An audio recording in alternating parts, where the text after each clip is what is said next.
To this day, there has only ever been one tier 0 character ever released, ever to grace Sword of Convallaria. And today, we are talking about him.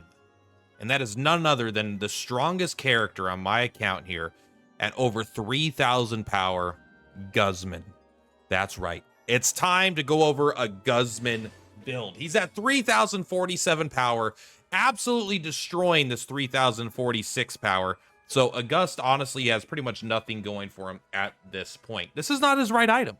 Hold on a second. That's more like it. 3,073 power with your fancy hat on. I had it on Leonide because I found out that you can just get permanent movement. It doesn't matter. The point is we're talking about Guzman today. Who is Guzman? What does he do? Who is your daddy? What does he do? First of all, he is a tortured man. He basically went under experiments in order to try to save his daughter in some way. How he's using the Game of Thrones throne as his hammer. And basically his daughter's dead and he is a tormented soul that went insane. However, if you complete his story arc in like his dialogue and get him up to rank 5, he seems to have found peace. However, he is still completely insane and kills anything that walks in front of him. You can't see the stats. Do you need to see the stats? Here, I'll put myself right up here for now. How about that?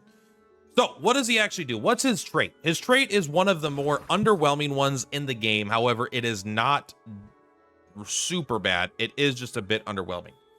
So he's immune to, they can't turn off his resolve. Basically, he is going to not die the first time he dies. He's immune to getting that shut off. He does have toughness. This is the only character in the game that has toughness without using a slot for it. There is like some things that'll give you like, oh, you are immune to the injured status. Like Magnus has a leader trait that does that, but this is just in his kit passively. He has toughness. So when he's injured or dying, he's immune to those effects. When he's injured, he gets 5% increased attack. And when he's dying, his attacks increased by an additional 10%. This is 1-star. We'll go over to the 5-star idea, but he doesn't get any new mechanics. When defeated, you transform into a corpse with 100% decreased defense. This lasts until the end of the battle. This is the worst part about his whole kit, is that once he loses that defense, it is permanently gone. After he revives with no defense. I mean, that's not true. It goes down to 50% here at 5-star. Basically, at 5-star, his corpse loses 50% defense. I wish it was 0%. That would be pretty sick. But he's still going to get up with only half the defense for the rest of the fight. So you don't have to actually kill him twice. You got to kill him like 1.5 times, basically. But at 4 stars is when he gets his actual last power spike, where you get 10% increased attack when you're injured, and then when you're dying, you get an additional 20. So it's a 30% increased attack when he is dying. Now, dying is a bad thing, right? I mean, it both IRL, but in game. It makes your HP very low, so you become easier to kill. And this guy wants to be dying. He does have ways to get around that, though. So let us first look at his core skill here, which is this one. It's actually, this is one of the best actual attacks in the game. You get it used on you by some, I think, like spearmen or something. I think there might be a spearman that has it, but single target attack, 120% damage. That's whatever. But if they don't die with 120% hit, you do a follow-up attack. You attack a second time, and it does 60% damage. So this is a 180% damage for 2 energy, no cooldown. This is a big hit. Honestly, this ability is fantastic. I wish it was on more characters. It does cost you 20% of your HP. However, Guzman is a character that actively cares very little about that. So that's his initial thing, basically. He starts with Furious Pursuit, and then he has when he dies, he gets back up. What is his role? So it might originally look like this is because of his style, because of what he looks like, you know, and his madness. I don't have him at 5-star, but he looks like he might be a primary DPS. Early game, mid game, and late game, he is a reasonable DPS. Early game, he's broken DPS. As you get to the late game, his DPS falls off. He is still good at it, but I mean, he's not going up against like a Gus, right? This is like a whole 2 tiers at least, like maybe 3 tiers above in pure damage. This guy just absolutely melts shit. Guzman is not doing that much damage, although it is consistent and he's much harder to kill because he just has a lot more survivability in his kit. But His real role is very niche. I don't think I think there's only one other character that does it, and that's suppression. He is a magic tank, but he's not a magic tank until later in the game. So let's actually go through his skills here. But basically at rank 7, this is the one you're going to have to get both of them, I think. But it's just because they're both so fucking good, honestly. You can see here I've gotten almost all of things on Guzman, which is kind of funny. Rank 1, it doesn't really matter what you take here. If this character defeats an enemy, you get HP back, you recover an energy at the end of your turn. Basically, this is almost the Ferocious Pursuit opposite thing, where it's like, you use Ferocious Pursuit and you kill something and it takes 20% of your HP. This instead, now you're going to lose 20% of that HP, but if you kill him, you're going to get that HP back and you get the energy back, so you can just use Ferocious Pursuit every single time. It's actually not very good, though. It just doesn't matter. You kind of want Guzman to remain low on life. Coercion is also not insane, but it is pretty darn reasonable. At the end of your turn, you inflict damage down, vulnerable to all enemies within 2 tiles, and it lasts for 2 turns. So it is pretty good, but he has really slow movement. So you're going to need them to come to you, or you're going to need a little bit of boost. Maybe you could use like a Sophia's summoning guy to like teleport him into dangerous spots. Because vulnerable 1 is reasonable. It's nice to kind of have it, but it's probably not making it onto the bar. Once you get up to rank 3, you get my favorite attack, probably, and then you get a better attack. Guzman gets a pole. It only costs 2 energy. You could use it every turn. Does 100% damage, and it is AoE damage, which I think is relevant. He actually has almost entirely AoE damage on his kit. Besides, this is AoE, this is AoE, this is AoE. So most of his stuff is AoE, or single target is the other one that he has a couple of. But 100% AoE damage, 4 tiles away, it pulls them adjacent to you, and it gives them move down too. So it becomes really hard for them to run. Like, they basically can't get away from it. So Soul Catcher, I think, is actually a great ability. I really wished they brought this down to like 80% damage and like made it instant. Just having something to use it and then attack immediately, I think would make this ability one of the better abilities in the game. It's so fun to use because you see all these like venom tentacles come out. It's a great ability, but its damage is a little low. But it is really good at mispositioning enemies. There's not a lot of pulls on high-level characters. Like Garcia has a pull, and then Guzman has a pull, and then a bunch of other like lower-tier characters have pulls. This is a pull that does damage and debuffs them with movement, so it's harder for them to get away. It's a great ability, but it just is a little niche. Earthshaker is also a great ability. It only does 50% AoE damage. That is bad. But, thank you, Ravager. But it does guarantee stun all targets hit for a turn. Now, if they're immune to stun, obviously this doesn't do anything. But I'm telling you, this is no joke. Stun is, they just miss their turn. And they can hit potentially 3 targets. Realistically, you're going to hit 1, and then sometimes you're going to be lucky, you're going to hit 2. So there's not a lot of ways to guarantee stun. Leonide has a way if you like knock him into something. This barrel can sometimes do it, but there's not a lot of ways to just like flat out stun. So Earthshaker is a great ability, but again, these are not like crazy good damage abilities. His best damage ability is actually Ferocious Pursuit. When you get up to 5, this is why we're wearing the hat here, by the way. So the hat is super important because immunity to disrupt. Mostly what we care about is reaction skills. The passive, I don't think matters as much, but we really, really don't want the reaction skills to be turned off because his reaction is probably the most important part of his entire kit, because you get 8% damage reduction before being attacked. Then you gain 15% additional damage reduction when you're injured, and you gain 50% additional damage reduction when dying. So you want to get as much HP as you possibly can on Guzman. That way his HP when he's dying is still a pretty reasonable pool. And then he just has a 58% additional, because it's 8%, and then an additional 50% when dying. So if they can ignore reaction skills, you just fucking blow up. But if they don't ignore reaction skills, you are deceptively hard to kill. However, there is an awkwardness where you get so much more when you're dying that they could actually probably kill you. There's a chance you could die from injured status where they wouldn't kill you from dying status. So, but this is just very important. This is going to be what keeps you alive. So I would say you need to get it. Rank 7, these are both very good. The one that I think most players are going to get early on is the Evil Luxite. This one is just so good. It gives Guzman a movement for 3 turns. It gives him attack 2 for 3 turns. It gives him regeneration 3 for 3 turns. And all of this is at instant speed and it sacrifices 45% of his current HP. This is so good because this instantly puts Guzman, if you're not at full HP, this could pretty easily get you into the dying status, but you can't be at full. But if you're full, this will bring you instantly down to what, 65% HP? Not 65, 55% HP. Which is deep into the injured status. So this ability will instantly make you injured, which will cause you to get it. So on top of the attack up, it will give you the attack up here, right? You get the 7%. You don't get the dying attack up, which is unfortunate, but this will get you into the, at least the injured, hopefully the dying status. And then you're going to get a huge damage buff because you're getting the attack up, you're getting increased movement, and then you're going to be able to blow someone up if you're going with a more damage Guzman build. However, because it gives you the regeneration, you actually recover almost all this HP at the end of your turn as well. Not quite all of it, but you recover a lot. You're recovering 90% of your HP over 3 turns, and you are, again, hopefully you're stacking HP on this unit because that's really what makes him harder to kill. So this is just an insanely good ability. It basically makes his whole offensive kit come together.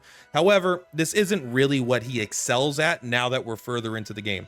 Now that we're further into the game, he still has a unique role that almost no one can fill. That is the protective counterattack. This ability looks nonchalant, but I haven't seen this on any other character besides like Suppression has something similar. Takes 30% less magical damage. Flat out. Once you use this, you take 30% less magical damage. You take magical attacks for all other allies within 2 tiles. Infinite times per turn, by the way. This isn't like twice per turn for this aspect. Then, when you're attacked by a character within 3 tiles, anyone within 3 tiles attacks you, you strike back, dealing 70% physical damage, and that part can be activated 2 times per round. This lasts for 3 turns. So it is a 3-turn cooldown, and for 3 turns, you take 30% magical damage, you take all magical attacks, and you're counterattacking. This is a very good ability, mostly because the less magical damage, and you're protecting allies from magical attacks. Obviously, this is much less good if they're physical. This isn't going to do much then. But when you need a magic tank, Guzman is better than Suppression, in my opinion. He has more damage reduction. He has a better passive here. He could have his own healing. He has better movement. He has better attacks because you can also make it so he stuns. And we're not even at the end yet. So this is a very good ability for a magic tank. And he has further support when we get to the final ability up here. Rank 9. I just like that he can attack and lower physical and magic defense. It's just kind of nice to have. If you're using most of his energy for like the counterattack stuff or his other ability, every now and then you'll use this. Shield break is fine because it can't be blocked, but I actually don't care too much about that. And honestly, the HP is more important. 3% HP ain't no joke, bro. And then, yeah, in fact, I would probably take Soul Reaping just to get the HP. I didn't even think about that, but the defense is less good than 3% HP. You care about that a lot more. Rank 11, you get a super badass, cool ultimate attack. You prepare for a turn, and you take 60% less damage during this method. After casting the skill, you deal 105% AoE damage to all enemies within 4 tiles. Before attacking, you get 20% lifesteal. So you use this, and you have to prepare for a turn. So you sit there and go, until your next round. If you get act again, this will instantly go off. Like if Anata triggers you, you'll instantly go off. You do 105% AoE damage. That's not that good. It's like getting an auto attack on everybody. A little bit better, but not much. And then it's within 4 tiles, and then you're basically going to heal to full. Like, this is really good against AI that are going to run up and start attacking Guzman. Again, as a tank, this is pretty good.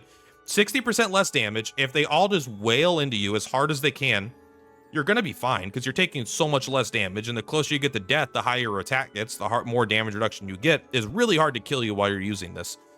And when it actually goes off, you do a reasonable, an okay amount of damage, and you get the lifesteal, so you're probably healing back up to full. Also, what's important is this is not like some of the abilities. You don't take the turn off after you use this. So your turn comes up, you use Life Devouring, you blow up, and then you still get your turn, right? So this happens at the start of your next turn, but you actually get to use it. Some of these abilities I've seen like, oh, skip your turn. I think like Ballista skips the turn or something. So you get to use this, and then you get to go around and start attacking again as well, or defending. So it is very good. Also, you can defend while using protective counterattack as well, right? But the better ability here is going to be Darkest Blade. It's a little expensive, and it's a single target attack, but it has 2 key like buffs on it no one else has in the game. It does 130% damage. You're like, well, that kind of sucks. His normal ability is only 2 energy, does 170% damage, right? It's 60. Is it 180% damage? I think it's 180. But he has mana conversion and will. So this is actually crazy. You boost your physical attack by 80% of your magic defense. So you're getting a bunch more attack, not like an insane amount, right? The magic defense stat is pretty low, but it means you might want to stack some magic defense. I still think HP is just better because you want your dying status to trigger at a higher number of HP. But I mean, again, you're getting 80% of this, even if we call it a flat 100%. I don't know. You're getting like 600 bonus attack here on my character, right? That is not bad. But also, when your magic defense is 50%, your magic defense is increased by 50%, which is completely separate of defense increases, by the way, when you're injured. So when you're injured, this is going up to 1200, and you're getting 80% of that 1200 over here. So you're getting like a flat 1000 attack, like no problem.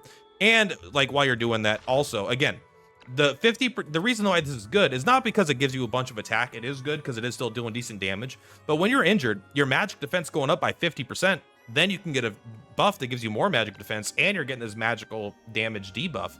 Like, this shit's really good for taking magic damage. Like, this is a ability that makes you, it does good damage while making you a better magic tank at the same time, which is very good, especially because like the Luxite, again, this could instantly put you into the injured status where you instantly get to use that. It doesn't work when it's dying. The will does shut off when you're dying. I don't know why.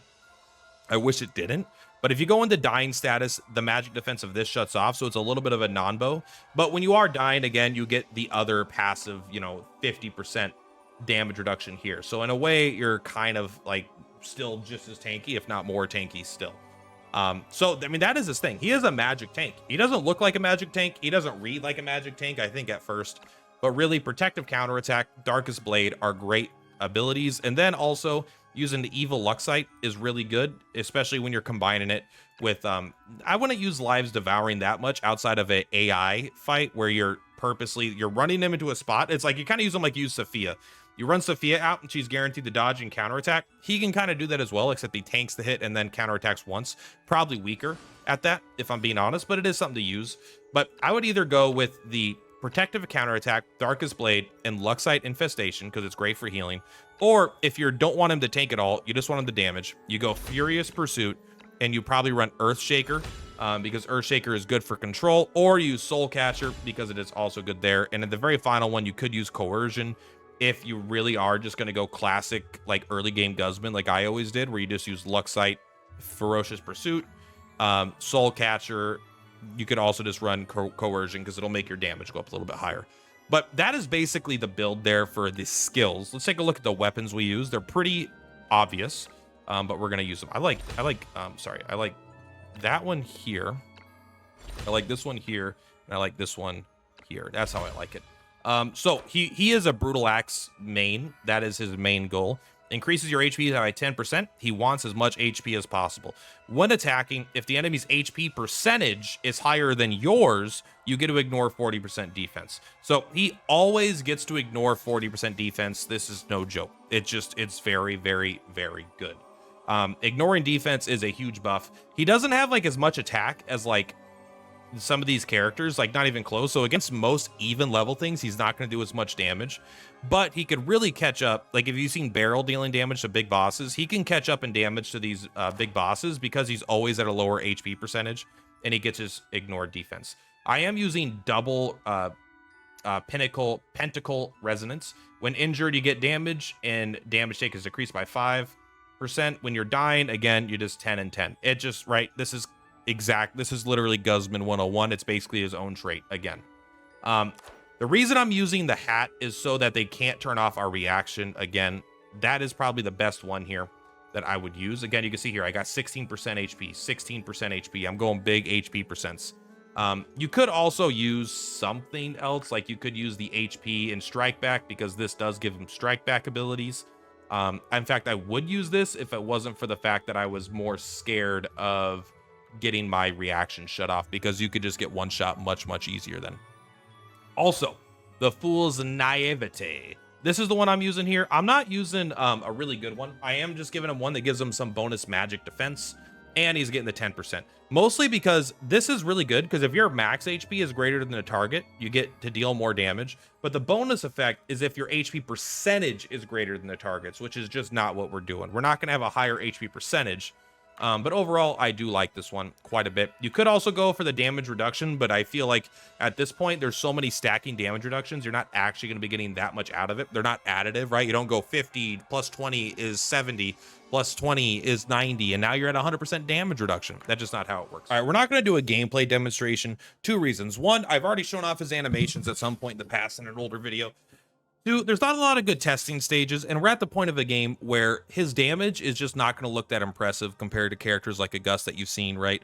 He doesn't do an insane amount of damage anymore, but he does a decent amount of damage, and his ability to ignore defense with the right weapon is good too. But he is primarily a magic tank, and there just is not a lot of good stages to show magic tanking capabilities, right? There's not a good test stage where there's like a single target magic damage dealer. I'm sure there's something. I mean, there's the weapon trial, but even then that's mostly AoE, so it's not even great there. And that boss specifically can't be attacked by melee without you getting counterattack, so it's not really good in that as well. But if you need a magic tank, this is where you go.